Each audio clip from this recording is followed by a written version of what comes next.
Okay, we're going to go ahead and fill in the rest of our inference grid on this side of our yellow sheet.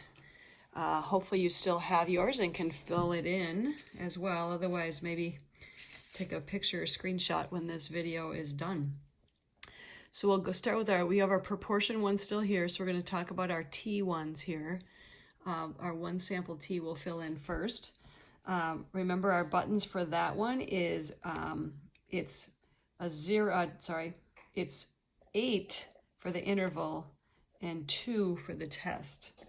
So the test on stat tests, and this is for the interval right here. Okay. The parameter for a T is the mu, symbol mu. It's a test for mean. The hypothesis would be HO. Mu equals some number that's given. And my HA is going to be mu not equal to, greater than, or less than some number. The assumptions, we're going to assume SRS independence. We like if n is greater or equal to 30, then we can say central limit theorem. Remember, we know that the data becomes approximately normal if n is bigger than 30. And then if we have data, we have to show the data is approximately normal. And the way we do that is with a histogram and a normal probability plot. Remember what those look like? They're those with the little lines like that. If it says the data is normal, I don't need to do that. But if it doesn't, we'd have to show those graphs. The test statistic T that you're getting from your calculator is x bar minus mu over s over square root of n. That's how we find that, test statistic T. The graph for a t-test is a fatter bell curve. Remember, there's lots of them. It depends on the degrees of freedom, but they have a little bit of fatter tail than a normal distribution. The confidence interval formula is x bar plus or minus t star, which we get off that table, times s divided by the square root of n. And then remember that this part of the formula is the margin of error. And then the part without the t star, or frankly with a proportion one, the part without the z star, is called the standard error. Standard error, the part without the t star. Degrees of freedom, we do have degrees of freedom on a t. It's just n minus 1.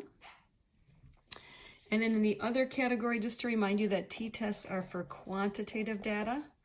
We use the t-table often to get t-star.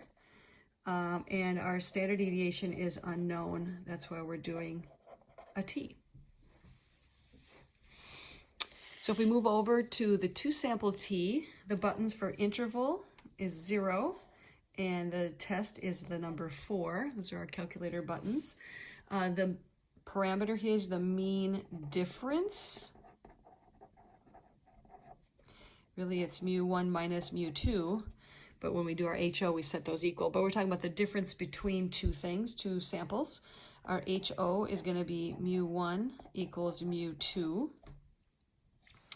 Our HA is going to be, again, mu1 not equal to, greater than, or less than mu2. The conditions are the same as the one sample, so we don't have to write those again, which is nice. The test statistic T is a complicated formula. It's just nice to have written down in case we come across it somewhere to fill in the blanks. X1 bar minus X bar 2 is on top. And then on the bottom, we're going to have S1 squared over N1 plus S2 squared over N2, and then we're going to take the square root. Remember when we combine standard deviations, we always have to square them, add them, and take the square root. So that test statistic is something your calculator is going to get you off of test number 4, but it's nice to know that formula. We're talking about the same picture here. The t distribution looks the same. The formula for the confidence interval, again, like the test statistic, is kind of a pain. We'll just write it down once so we have it in one place, but it's x bar 1 minus x bar 2 plus or minus, and then it's, I'm going to move it down here, t star, big square root, s1 squared over n1 plus s2 squared over n2. That would be our confidence interval for a 2-sample t. The degrees of freedom would be the smaller sample minus 1. Whatever. If your 2 samples are the same size, then obviously it's just pick 1 and subtract 1. Same for this one, just to keep in mind. Okay. Matched pair, or the paired t, we're going back to a 1 sample. We'll have buttons number 8 and number 2, just like a 1 sample would be. This time we're talking about the mean difference again, but we're talking more about kind of a before and an after, or a pre-test, post-test type situation. And then the big change on a matched pair is that HO would be mu equals 0. HA, mu not equal to, greater than or less than 0. Same for the assumptions. The test statistic for a matched pair is a little bit different. It's like this box over here, but for t, we're going to go x bar minus 0 because we already know that the mean is 0. And then it's s over the square root of n. Same here for the pictures.